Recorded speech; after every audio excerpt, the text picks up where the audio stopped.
सबो मल्ला, जय जौहर। मैं जिज्ञासा गुप्ता आप सभी का मेरे इस चैनल पर फिर से स्वागत करती हूँ। वन संपदा से भरपूर छत्तीसगढ़ भारत के चुनिंदा सबसे खास स्थलों में से एक है। अपने 28 जिलों के साथ यह भारत का 10वां बड़ा राज्य है। छत्तीसगढ़ ऐतिहासिक, सांस्कृतिक और प्राकृतिक रूप से काफ़ी ज़्यादा महत्व रखता है। यहाँ का अधिकांश भूभाग घने जंगलों से भरे हुए हैं, जो पर्यटकों को काफ़ी ज़्यादा रोमांचित करने का काम करते हैं। प्रकृति की असल खूबसूरती ना सिर्फ देखी जा सकती है, बल्कि महसूस भी की जा सकती है। पर्यटन की दृष्टि से यह आदर्श स्थल है, जहाँ आपके घूमने, फिरने और देखने योग्य कई शानदार स्थल मौजूद है। एक प्रकृति प्रेमी से लेकर एडवेंचर का शौक रखने वालों के लिए यहाँ बहुत कुछ उपलब्ध है। यहाँ की राजधानी शहर रायपुर है और आज हम आपको रायपुर के स्थलों के बारे में बताने जा रहे हैं। छत्तीसगढ़ की राजधानी रायपुर छत्तीसगढ़ में तेजी से बढ़ते हुए शहरों में से एक है और एक पर्यटन केंद्र भी है। अक्सर भारत का धान का कटोरा कहा जाने वाला रायपुर अपने औद्योगिक विकास और पर्यटन के मामले में एक उभरता हुआ शहर है। ऐतिहासिक दृष्टि से रायपुर जिले में महत्वपूर्ण है। यह जिला एक बार दक्षिणी कौशल का हिस्सा था और इसे मौर्य साम्राज्य के तहत माना जाता था। रायपुर के बारे में एक और कहानी है कि राजा रामचंद्र के पुत्र ब्रह्मदेव राय ने रायपुर की स्थापना की थी। उनकी राजधानी खलवत्तिका अब खल्लरी थी। आज़ादी के बाद रायपुर जिले का केंद्रीय प्रांतों और बरार में शामिल किया गया था। आइए जानते हैं रायपुर के कुछ पर्यटन स्थलों के बारे में। जंगल सफारी सेक्टर 39 नया रायपुर में स्थित है।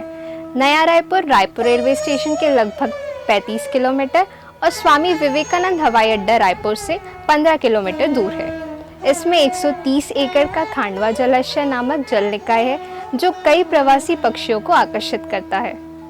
पुरखौती मुक्तांगन नवंबर 2006 को भारत के पूर्व राष्ट्रपति माननीय एपीजे अब्दुल कलाम द्वारा उद्घाटन किया गया। यह आनंदित उद्यान छत्तीसगढ़ की समृद्ध संस्कृति की एक झलक देता है। चित्र के अनुसार यहाँ छत्तीसगढ़ के जीवंत खजाने पर विभिन्न लोक कलाएं अद्भुत परिप्रेक्ष्य प्रदान करते हुए आदिवासियों के जीवन संबंधित प्रदर्शन है। विवेकानंद आश्रम स्वामी विवेकानंद के प्रयासों के लिए धन्यवाद। रामकृष्ण सेवा समिति की स्थापना 1957 में हुई। त्याग और आत्म सेवा की विचारधाराओं पर कार्य करने वाला तथा यह आश्रम दुनिया के स्वयं मुक्ति और कल्याण के लिए प्रयास करता है। आज रामकृष्ण परमहंस को समर्पित एक उज्जवल मंदिर बनाया गया है। आश्रम एक अस्पताल और पुस्तकालय से सुसज्जित है। वर्तमान में यह आश्रम रामकृष्ण मिशन आश्रम वेल्लूर से जुड़ा हुआ है। नगर घड़ी चौक रायपुर शास्त्री चौक और दाऊ कल्याण सिंह अस्पताल के निकट एक नया पुनर्निर्मित स्तंभ है। घड़ी वास्तव में सुंदर है और मीनार एक प्रसिद्ध पर्यटक आकर्षण है। ऊर्जा पार्क रायपुर भारत में विभिन्न शहर सुंदर उद्यानों से भरे हुए हैं, लेकिन उनमें से कोई भी सौर ऊर्जा पार्क रायपुर छत्तीसगढ़ की विशिष्टता से मेल नहीं खा सकता है। नवीकरणीय ऊर्जा स्रोतों के विभिन्न रूपों के बारे में आमतौर पर जागरूकता पैदा करने और लोगों को शिक्षित करने के लिए रायपुर में ऊर्जा शिक्षा पार्क स्थापित किया गया है। महंत घासीदास स्मारक संग्रहालय महंत घासीदास मेमोरियल संग्रहालय जीई रोड पर स्थित कलेक्ट्रेट के कार्यालय के सामने स्थित है। महंत घासीदास मेमोरियल संग्रहालय छत्तीसगढ़ की समृद्ध विरासत की गवांश है। यह संग्रहालय रानी ज्योति देवी राजनांदगांव के महत्वपूर्ण योगदान से बनाया गया था। इसका उद्घाटन भारत के माननीय राष्ट्रपति श्री राजेंद्र प्रसाद द्वारा किया गया था। महंत घासीदास मेमोरियल संग्रहालय में समृद्ध सांस्कृतिक, कलाकृतिक और पुरातात्विक खुदाई खूबसूरती से प्रदर्शित और सुरक्षित रूप से रखी गई है। जटिल तरीके से तैयार की गई मूर्तियों एवं संग्रहालय से प्राचीन पत्थर के शिलालेख और दुर्लभ सिक्कों का प्रदर्शन किया गया है। विवेकानंद सरोवर रायपुर से सबसे पुरानी झील होने के नाते विवेकानंद सरोवर को बुद्ध तालाब भी कहा जाता है।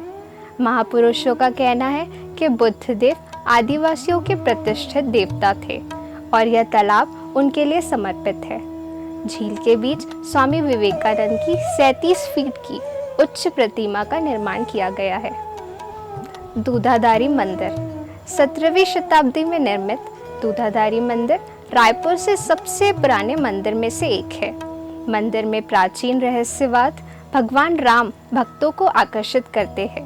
वैष्णव धर्म से संबंधित दूधाधारी मंदिर में रामायण काल की मूल मूर्तियां हैं। रामायण काल की कलाकृतियां बहुत ही दुर्लभ है, जो कि इस मंदिर को अपनी तरह विशेष बनाता है। यह प्राचीन मंदिर सभी तीर्थयात्रियों और कला प्रेमियों के लिए एक अद्भुत स्थल है। कैवल्य धाम कैवल्य धाम एक जैन मंदिर है जो रायपुर के प्रमुख पर्यटन आकर्षणों में से एक है। यह मंदिर सफ़ेद संगमरमर से बना है और इसे श्री आदिनाथ जैन स्तंभर तीर्थ के रूप में जाना जाता है। मंदिर परिसर में कुल 26 छोटे और बड़े मंदिर हैं। इन मंदिरों में 24 तीर्थंकरों की मूर्तियां हैं। वास्तव में रायपुर एक विकसित शहर है, इसलिए यहाँ देश के किसी भी कोने से हवाई जहाज, बस और ट्रेन के माध्यम से पहुँचा जा सकता है। तो ये थे छत्तीसगढ़ के रायपुर शहर के बारे में कुछ जानकारियाँ। आगे आने वाले समय में हम आपको छत्तीसगढ़ के अन्य राज्यों के बारे में और भी बातें बताएंगे। हमारे चैनल से जुड़े रहे। जय जौहर।